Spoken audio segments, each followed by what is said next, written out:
தோழர்களுக்கு வணக்கம். முருக மாநாடு சக்சஸ்ஃபுல்லா நடந்துருச்சுன்னு பயங்கர புலகாயுதம் அடைஞ்சிட்டு இருக்காங்க ஆர்எஸ்எஸ் பிஜேபி காரங்களாம். பரவாயில்ல, கொண்டாட்டி போயிட்டீங்க, நிறைய பேர் வந்துட்டாங்க. மதுரை பத்தி இவங்களுக்கு ஒன்றும் புரியல. என்ன இம்பிட்டு பேர் வந்துட்டாங்க, கிறுக்கு பிடிச்சி போய் கிடப்பாங்க. நம்ம ஆளு எதை வேணாலும் வேடிக்கை பார்க்க சந்தோஷமா போயிட்டு வருங்க. நாளைக்கு அண்ணாமலை வந்து நிக்க சொல்லுங்க, ஓட்டுக்கு நான் ஓட்டு வாங்குங்கன்ட்டு. அப்ப தெரியும் மதுரை மக்களோட புட்டு என்னன்ட்டு. எங்களுக்கு தெரியும் யாரு நல்லவன் யாரு கெட்டவன்ட்டு. ஏற்கனவே சொன்ன மாதிரிதான் எல்லாரும் மாமச்சனா வாழ்ந்துகிட்டு இருக்கோம். இங்க வந்து குட்டைய குழப்ப பார்க்காதீங்க. இதுல முக்கியமான விஷயம் நான் சொல்ல வர்றது என்னன்னா, நம்ம பக்கம் உசிலம்பட்டி பக்கம் நிறைய பேர்த்திட்ட கேட்டேன், என்னப்பா போயிட்டு வந்தீங்களே நல்லபடியா இருந்துச்சா, பக்திமயமா இருந்துச்சான்ட்டு. நிறைய பேர் என்ன சொல்றாங்கன்னா, எப்பா என்னப்பா சாமியை கும்பிட போனோம், அங்க சாமியை பத்தி ஏதாச்சும் பேசுவாங்க சொல்லுவாங்க, பார்த்தா கண்டதையும் பேசிட்டு இருக்காங்கப்பா. பிள்ளை பெறணும்ன்றாங்க, நம்ம பள்ளிக்கூடத்துக்குள்ள இப்படி போக கூடாதுன்றாங்க, முஸ்லீம்ன்றாங்க, கிறிஸ்டியன்றாங்கன்ட்டு.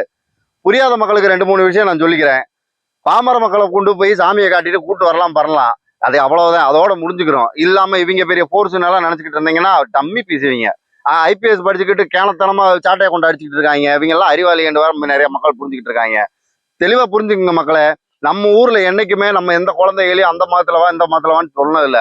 முடிஞ்சா எல்லாத்துக்கும் கலந்து வாப்பா, எந்த அடையாளத்தையும் காட்டாம வாப்பான்னு சொன்னது.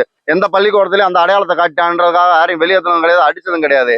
இவங்கள மாதிரி ஒரு பிள்ளை புர்கா போட்டு போனதுக்காக ஜெய் ஸ்ரீராம் சொல்லிட்டு நாய் கொதற மாதிரி கொதற வச்சாங்க சின்ன பிள்ளைகளை வச்சுக்கிட்டு. நம்ம அப்படி எல்லாம் என்னைக்குமே பண்ணது கிடையாது. முக்கியமா மதுரை உசிலம்பட்டி பக்கம் நீங்க வந்தீங்கன்னா நிறைய பயலுக முடி எவ்வளவு தூரம் வளர்த்துக்கிட்டு போயவங்க. என்னடான்னு கேட்டா, நாங்க சாமிக்கு மொட்டை எடுக்க போறோம் சார்னு வாங்க. ஓகே, வளர்த்துக்கன்னு தான் விடுவாங்க. நிறைய பேர் காப்பு கட்டிக்கிட்டு வருவாங்க, சரி வச்சுக்கன்னு தான் விடுவாங்க. இங்க யாரும் அப்படி எல்லாம் கலவரமெல்லாம் உண்டாக்க வர்றது இல்ல. போற போக்குல சொல்றாப்புல, தின்ற போட்டுக்கிட்டு என் புள்ள உள்ள போக முடியல, எங்க குழந்தைய வந்து ருத்ராட்ச கொட்டையை போட்டுக்கிட்டு போக முடியலன்ட்டு. அப்படியெல்லாம் இல்ல, தமிழ்நாட்டுல எல்லாமே நடக்குது. அதனால யாரும் ஒன்றும் சொன்னது இல்ல. பொதுவா வாத்தியார்கள் சொல்லுவாங்க, நீ இந்த கயிறை கட்டிக்கிறாத, இப்படி வராத, கழுத்துல மாலையை போடாதன்ட்டு. இல்லாம அதுக்கு மேல எல்லாம் யாருமே மதவாதமெல்லாம் யாரும் பார்க்கல. இந்த தற்கொலை அண்ணாமலை இந்த மாதிரி நிறைய பேர் பேசிட்டு இருக்காங்க. தயவுசெய்து உஷாராயிக்குங்க.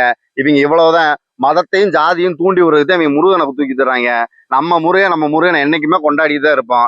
இவங்க வந்துட்டு வடநாட்டுல இருந்து வந்துகிட்டு ஜெய் ஸ்ரீராம் அந்த கோயிலுக்குள்ளவே சொல்லிட்டு இருக்காங்க. அப்ப இவங்க எவ்வளவு மடப்பயல்களா இருப்பாங்கன்னு பாத்துக்குங்க. நன்றி.